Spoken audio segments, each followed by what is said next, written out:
رب اشرح لي صدري ويسر لي أمري واحلل عقدة من لساني يفقهوا قولي. لك الحمد يا الله، خلقتنا وهديتنا وأنقذتنا من النار. الصلاة والسلام عليك يا رسول الله، لقد بلغت الرسالة وأديت الأمانة ونصحت الأمة ومحوت الظلمة وأرشدتنا إلى السنة والجماعة. صلى الله عليك وعلى آلك وأصحابك أجمعين. أما بعد، فأعوذ بالله من الشيطان الرجيم. بسم الله الرحمن الرحيم. محمد رسول الله، صدق الله العظيم وصدق رسوله النبي الكريم الأمين. إن الله وملائكته يصلون على النبي يا أيها الذين آمنوا صلوا عليه وسلموا تسليما. الصلاة والسلام عليك يا سيدي يا رسول الله وعلى آلك وأصحابك يا حبيب الله. مولاي صل وسلم دائما أبدا على حبيبك خير الخلق كلهم، منزه عن شريك في محاسنه فجوهر الحسن فيه غير منقسم. يا أكرم الخلق مالي من ألوذ به سواك عند حلول الحادث العمم. ربي صل وسلم دائما أبدا على حبيبك خیر الخلق کلہم. اللہ تبارک و تعالی جل جلالہ وعم نوالہ واتم برہانہ وعظم شانہ کی حمد و ثنا اور حضور پر نور شافع یوم النشور، دستگیر جہاں غم گسار زمان، سید سروران حامی بے قسم، قائد المرسلین خاتم النبیین، احمد مجتبی جناب محمد مصطفیٰ صلی اللہ علیہ وآلہ واصحابہ وبارک وسلم کے دربار گوہر بار میں ہدیہ درود السلام عرض کرنے کے بعد، نہایت ہی محتشم حضرات و خواتین، رب ذوالجلال کے فضل اور توفیق سے آج ہمارے خطبہ جمعۃ المبارک کا موضوع ہے مسئلہ علم غیب، قسط نمبر 13۔ میری دعا ہے رب ذوالجلال ہم سب کو قرآن و سنت کا فہم عطا فرمائے اور قرآن و سنت کے ابلاغ و تبلیغ اور اس پر عمل کی توفیق عطا فرمائے۔ رسول اکرم نور مجسم شفیع معظم صلی اللہ علیہ وسلم کو رب ذوالجلال نے جو عظمتیں اور رفعتیں عطا فرمائی ہیں، ان میں سے ایک بہت بڑا شعبہ رسول اکرم صلی اللہ علیہ وسلم کے علوم کا ہے، اور ان علوم میں سے ایک شعبہ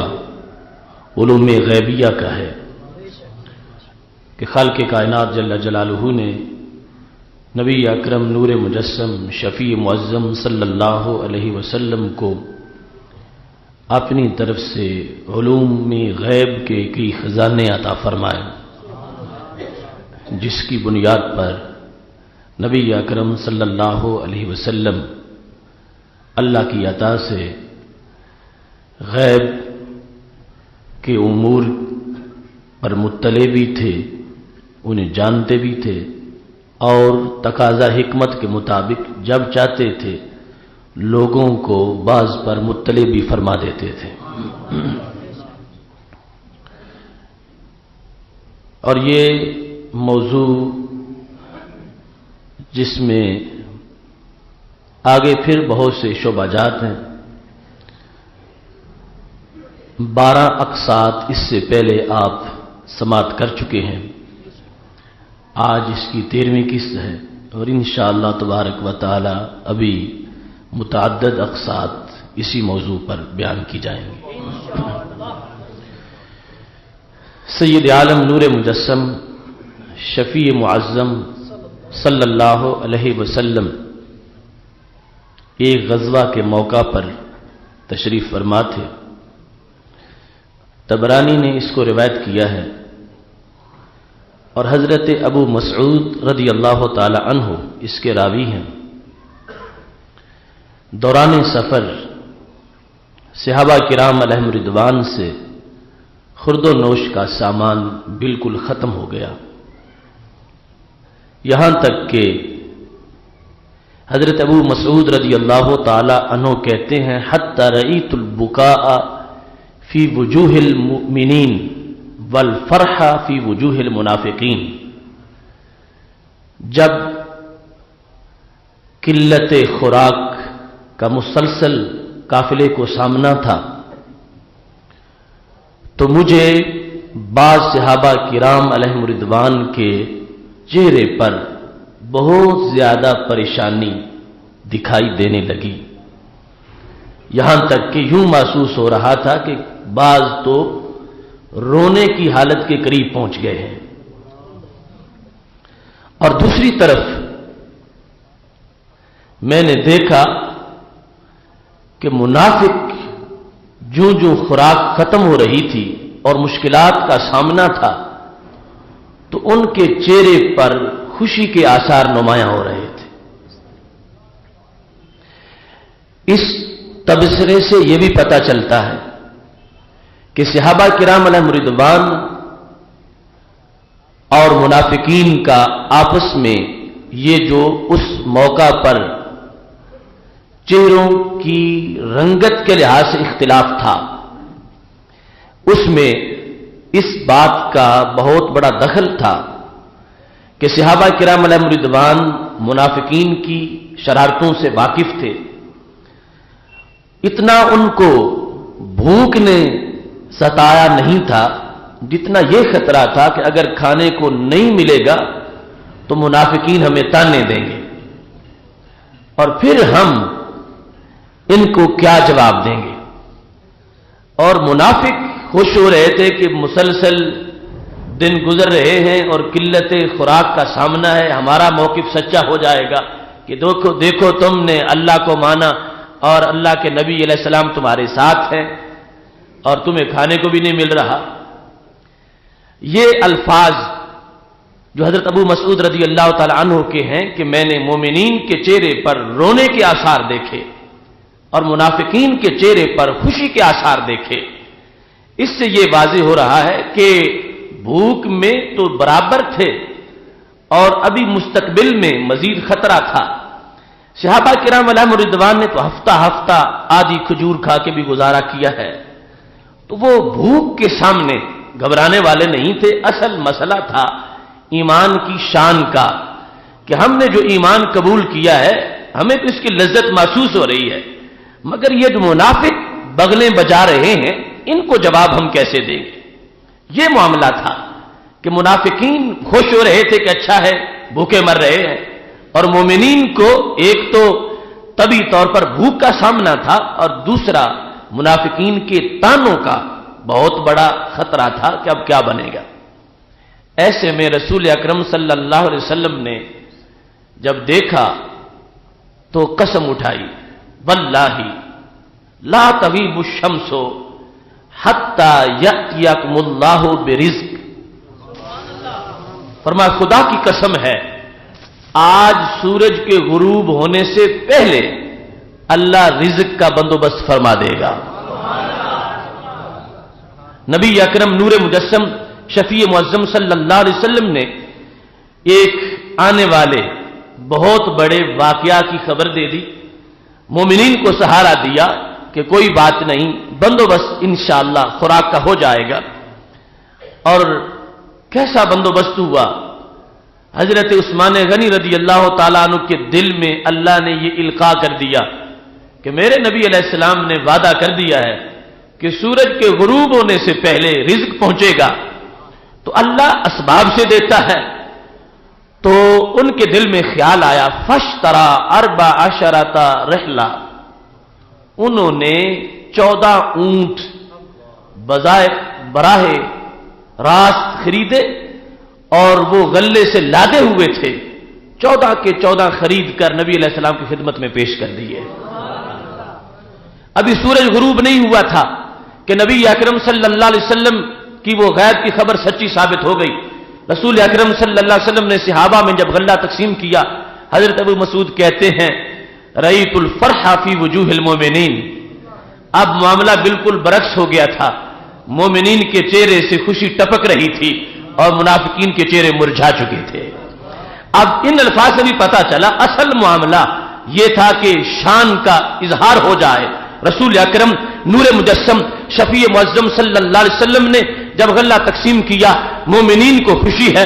منافقین کو غلہ دیکھ کر اب افسوس ہو رہا ہے کہ یہ کیوں آ گیا، ہم نے ان کو تانے دینے تھے اور ہم نے ان کو مجبور کرنا تھا۔ یہ خالق کائنات جل جلالہ کی دی ہوئی توفیق ہے کہ رسول اکرم نور مجسم شفیع معظم صلی اللہ علیہ وسلم نے جو خبر دی تھی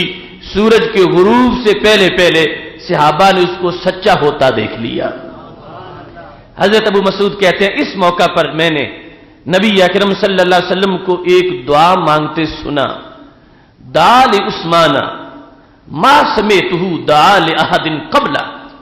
رسول اکرم صلی اللہ علیہ وسلم نے اس موقع پر حضرت عثمان غنی رضی اللہ تعالی عنہ کے لیے ایک دعا مانگی، میں نے اس سے پہلے کبھی بھی رسول اللہ صلی اللہ علیہ وسلم کو کسی کے بارے میں وہ دعا مانگتے نہیں سنا تھا جو دعا آپ نے حضرت عثمان غنی رضی اللہ تعالی عنہ کے حق میں مانگی، کہ وہ موقع جو کہ ایک ایمان کے امتحان کا بھی موقع تھا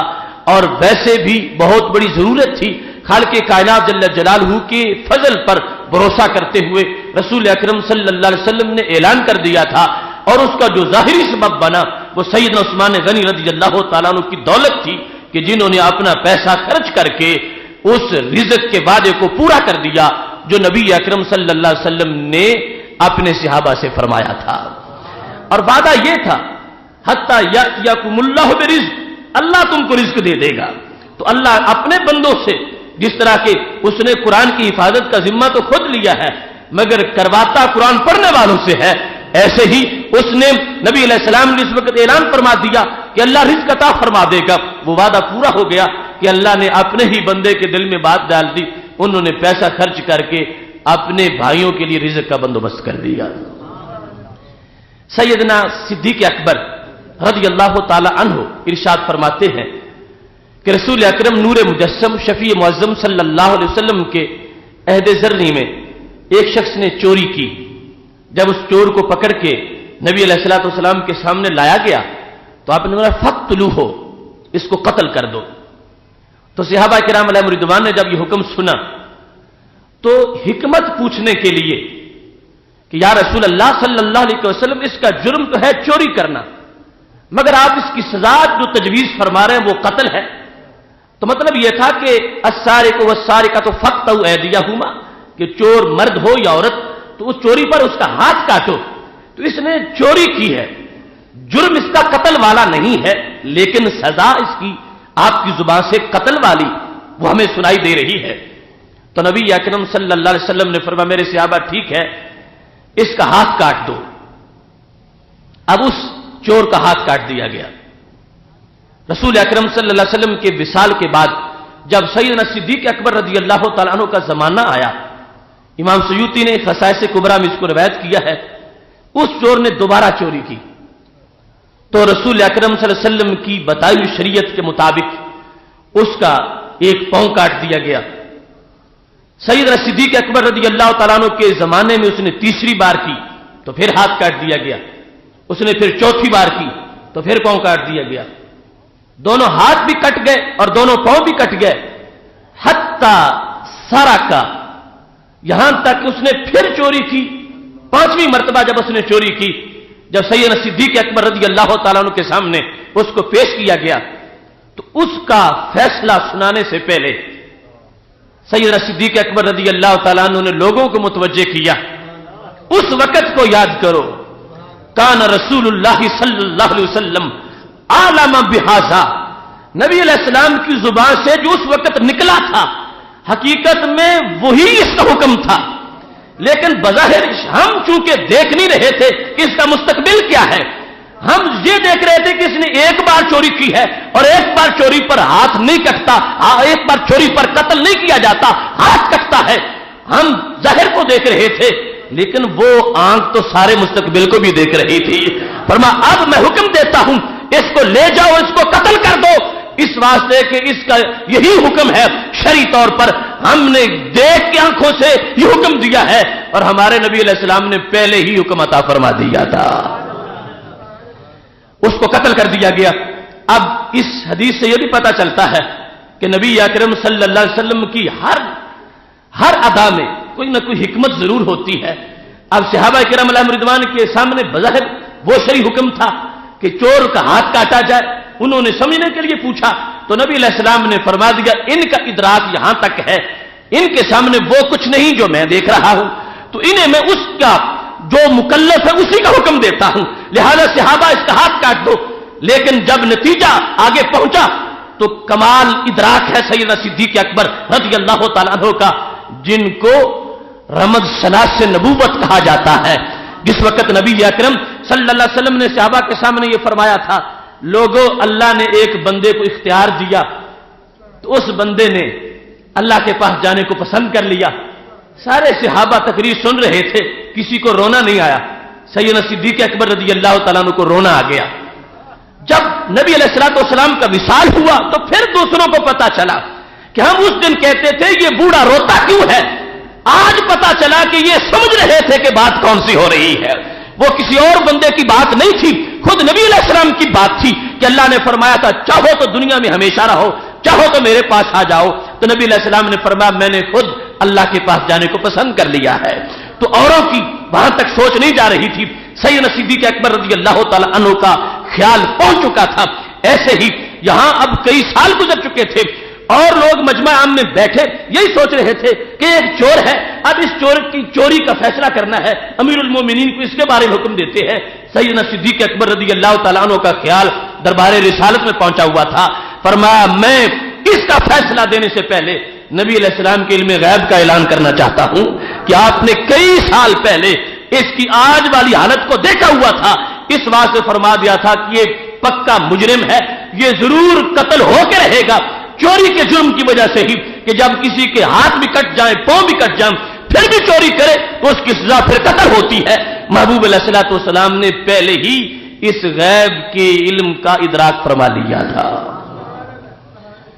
رسول اکرم نور مجسم شفیع معظم صلی اللہ علیہ وسلم اپنے گھر میں تشریف فرما تھے، گوشت کا تحفہ گھر میں پہنچا، حضرت زید بن ثابت رضی اللہ تعالی عنہ کے پاس کچھ لوگ بیٹھے ہوئے تھے مسجد نبوی شریف میں، انہوں نے حضرت زید سے کہا کہ جاؤ نبی علیہ السلام سے ہمارے لیے بھی کچھ حصہ لے آؤ۔ حضرت زید دروازے پہ پہنچے اور جا کے کہا یا رسول اللہ صلی اللہ علیہ وسلم میرے کچھ دوست بیٹھے ہیں اور وہ چاہتے ہیں کہ گوشت کا تبرک ہمیں بھی مل جائے اور وہ بھوکے ہیں اور گوشت کھانا چاہتے ہیں۔ فرمایا ارجع الیہم انہم قد اکلوا بعدک، زید واپس چلے جاؤ، تمہارے آنے کے بعد انہوں نے گوشت کھا لیا ہے۔ حضرت زید رضی اللہ تعالیٰ عنہ واپس گئے اور وہ جو منتظر تھے گوشت کے انہوں نے پوچھا کہ زید آپ ہمارے لیے گوشت نہیں لائے؟ نبی علیہ الصلوۃ والسلام کے دربار سے تو منگتا خالی نہیں آتا، تو آپ گوشت لینے گئے تھے اور خالی واپس آ گئے ہیں۔ تو انہوں نے کہا کہ مجھے نبی علیہ السلام نے فرمایا ہے ارجع الیہم قد اکلوا لحما بعدک، کہ انہوں نے تیرے بعد گوشت کھا لیا ہے، تم کھا چکے ہو، مجھے یقین ہے نبی علیہ السلام کے جملے پر، اس لیے میں واپس آ گیا ہوں۔ تم نے کہا ہم نے تو کوئی گوشت نہیں کھایا۔ جس وقت حضرت زید نے جا کے کہا کہ وہ کہتے ہم نے تو گوشت نہیں کھایا، فرمایا میں ان کے منہ کے اندر زید تمہارا گوشت دیکھ رہا ہوں، جب تم آئے تھے تمہارے آنے کے بعد وہ تمہاری غیبت کر رہے تھے، اگرچہ وہ پوشیدہ بیٹھے تھے، ان کی گفتگو علیحدہ تھی، مگر مجھے میرے رب نے وہ کان دیے ہیں جو قریب سے بھی سنتے ہیں، بعید سے بھی سنتے ہیں۔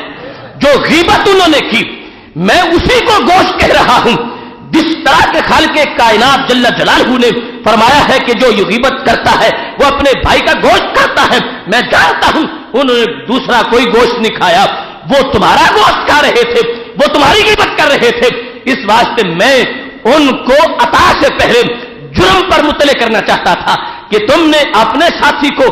محسن سمجھ کے میرے پاس بھیجا ہے اور پھر اس کی غیبت شروع کر دی ہے، اس واسطے متنبع کرنا چاہتا تھا۔ میں جانتا ہوں کہ ویسے بکری یا گائے کا گوشت نہیں آیا، میں مطلع کرنا چاہتا تھا کہ جو پیٹھ کے پیچھے باتیں ہوتی ہیں میں اللہ کے اذن سے ان کو بھی جانتا ہوں۔ اب جس وقت ان سے پوچھا گیا تو کہنے لگے یا رسول اللہ صلی اللہ علیہ وسلم، ہم سے غلطی ہو گئی ہے، ہم نے واقعی حضرت زید کی غیبت کی تھی، اللہ سے ہمیں معافی لے دو۔ رسول اکرم نور مجسم شفیع معظم صلی اللہ علیہ وسلم نے ان کے لیے دعا مغفرت فرمائی اور ان کے لیے خالق کائنات جل جلالہ سے بخشش کی سوغات مانگ لی۔ یہاں سے بھی یہ بات بالکل واضح ہو گئی کہ وہ مجالس کہ جو بظاہر دور ہیں، جن میں آواز جو ہے وہ اتنی ہے کہ دروازے تک بھی نہیں پہنچ رہی، حضرت زید کے پیچھے جو باتیں ہو رہی ہیں رسول اکرم صلی اللہ علیہ وسلم مطلع ہیں کہ کون سی باتیں کس کے بارے میں کی جا رہی ہیں۔ یہی معاملہ اس وقت تھا جس وقت رسول اکرم صلی اللہ علیہ وسلم سے پوچھا گیا کہ کچھ عورتوں نے روزہ رکھا ہے، اب افطار کرنا چاہتی ہیں تو کیا افطار کر لیں؟ ویسے تو افطار کے لیے اجازت کی ضرورت نہیں ہوتی، جس کو وقت کا پتہ چل جائے وقت آنے پر روزہ افطار کر لیں، لیکن باقاعدہ نبی علیہ السلام نے امتحان کے پیش نظر روزہ رکھوایا ہوا تھا۔ فرمایا کوئی بھی اس وقت تک افطار نہ کرے جب تک کہ میں افطار نہ کرواؤں۔ ان دو عورتوں کے بارے میں جس وقت کہا گیا کہ اب وہ کیا کھول لے روزہ، تو نبی علیہ السلام نے فرمایا کیف صام من ظل یأکل لحوم الناس، فرمایا اس کا روزہ کیسے ہوتا ہے جو دن میں لوگوں کا گوشت کھاتا رہے۔ تو یہ جن کے روزے کی تم باتیں کر رہے ہو یہ روزے دار نہیں ہے، انہوں نے اپنا روزہ توڑ دیا ہے، یہ دن کے وقت گوشت کھاتی رہی ہے۔ ان سے جب پوچھا گیا تو عورتیں کہنے لگی ہم نے تو کوئی گوشت نہیں کھایا۔ تو میرے نبی علیہ السلام نے فرمایا ان سے کہو کہ اس پیالے میں کہہ کرے۔ جب انہوں نے کہہ کی تو اس وقت کیا ہوا، جمع ہوا خون اور گوشت کے ٹکڑے ان کے منہ سے برآمد ہوئے۔ تو رسول اکرم صلی اللہ علیہ وسلم نے فرمایا روزہ حلال چیز کھا کے رکھا تھا مگر غیبت کر کر کے انہوں نے اپنا یہ حشر کر لیا ہے۔ اب وہ بھی معاملہ غیب کا تھا، رسول اکرم نور مجسم شفیع معظم صلی اللہ علیہ وسلم نے واضح فرما دیا اور قیامت تک اپنی امت کو یہ درس دیا کہ یہ